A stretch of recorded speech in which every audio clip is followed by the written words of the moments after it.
Welcome to சிரியாஸ் garden. இன்றைக்கி ரோஜா செடி வெயில் காலத்துலேயும் எப்படி தளதளன்னு பூக்கள் எப்போதுமே நம்ம செடியில் இருக்கிறது பார்க்க அவ்வளோ அழகாக இருக்கும்.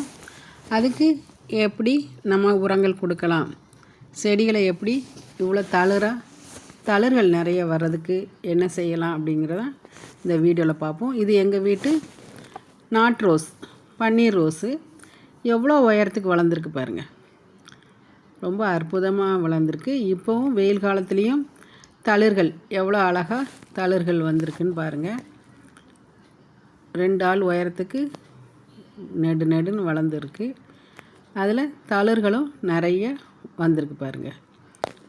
நம்ம வீட்டில் ஒரு நாட் ரோஸ், பன்னீர் ரோஸ் வளர்த்தாலே அவ்வளோ ஒரு அழகாக இருக்கும். அதோட வாசம், அதோட கலர்ஃபுல் பிங்க் கலர் எல்லாமே நமக்கு மனசுக்கு நிறைவாக இருக்கும்.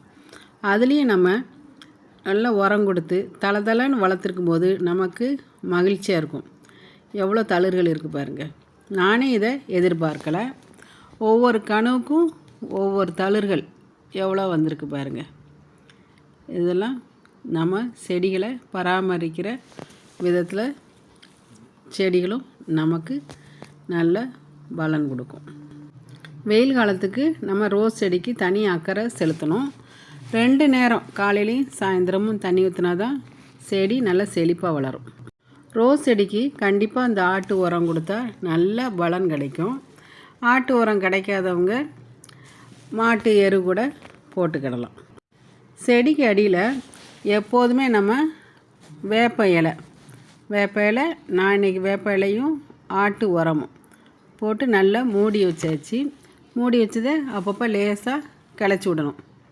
கிளச்சி விட்டுட்டு அதுக்கப்புறம் நம்ம செடிகளுக்கு தண்ணி ஊற்றணும். தண்ணி ஊற்றும்போது அதோட வேர்கள்லாம் நல்லா காற்று குடித்து செடி நமக்கு நல்ல செழிப்பாக வளரும். ரோஸ் செடிக்கு 15 நாளைக்கு ஒரு தடவை கண்டிப்பாக நம்ம உரம் கொடுத்தே ஆகணும். கொடுக்கும்போது தான் செடி நல்ல பூக்கள் பூக்கும், நல்ல மண்புழுலாம் உருவாகிருக்கும். மண்புழு எவ்வளோக்கு எவ்வளோ உருவாகுதோ அந்த அளவுக்கு செடி நல்ல செழிப்பாக வளரும். ரோஸ் செடியில் பூக்கள் பூத்து முடிஞ்ச உடனே ஒரு நாள் நம்ம அழகுக்காக வச்சுருக்கலாம். அடுத்த நாள் நம்ம கண்டிப்பாக கட் பண்ணி எடுத்துடணும். கட் பண்ணி எடுத்தால் தான் அதுக்கு தளிர்கள் நிறைய வரக்கூடும். எனக்கே செடியிலேருந்து பூக்களை பறிக்க மனசு வராது. இருந்தாலும் அடுத்து பூக்கள் நமக்கு வேணும் அப்படிங்கும்போது கண்டிப்பாக பூக்களை பறித்து தான் ஆகணும். இந்த வெயில் நேரத்தில் ரோஸ் செடிகளுக்கு திட உரம் கொடுத்தது போக அப்பப்போ நம்ம நீர் உரமும் கொடுக்கணும். ஏதாவது நம்ம பழைய தண்ணி, காய்கறி கழுவுனல் தண்ணி எதுவுமே, ஆனால் புளிக்க வச்சு ஊற்றணும். புளிக்க வச்சு ஊற்றும்போது தான் செடிக்கு நல்ல நிறைய மண்புழுக்கள் வரும். இருக்கிற களையெல்லாம் எடுத்து விடணும். பார்த்தீங்கன்னா வேப்பலை அடியில் அந்த ஆட்டு சாணம் எல்லாம் போட்டு மக்க வச்சுருக்கேன். அதுக்கு போக மேலே கொக்கோ பீட்டு, இந்த வெயில் நேரத்தில் மெயினானது அதான்.